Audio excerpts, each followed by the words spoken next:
Σου έχω πει όρεξη. Είσαι τελείως βλάκας. Δεν καταλαβαίνεις τίποτα. Αρίμπα!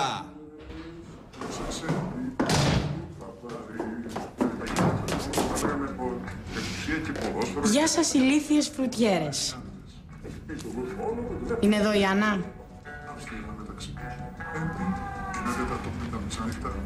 Σπασίμπα.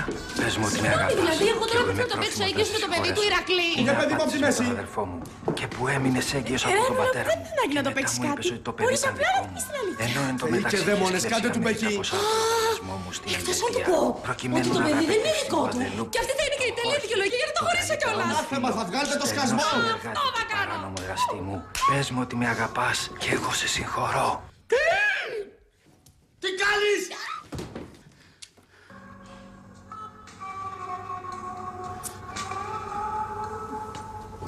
Τι είπε η Χουάνα στον Ερμούντο? Τι είπε η Χουάνα στον Ερμούντο? Τι είπε η Χουάνα στον Ερμούντο? Τι είπε η Χουάνα στον Ερμούντο? Τι του είπε? Τι είπε η Χουάνα στον Ερμούρδο. Τι είπε η Χουάνα στον Ερμούντο?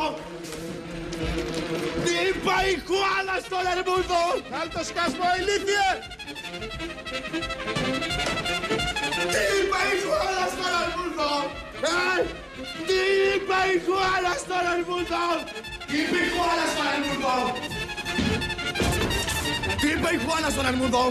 Του είπε να πάει στο διάολο. Τι είπε η Χουάνα στον Ερμούντο? Τι είπε η Χουάνα στον Ερμούντο? Τι είπε η Χουάνα στον Ερμούντο? Σ' αγαπώ. Του είπε σ' αγαπώ.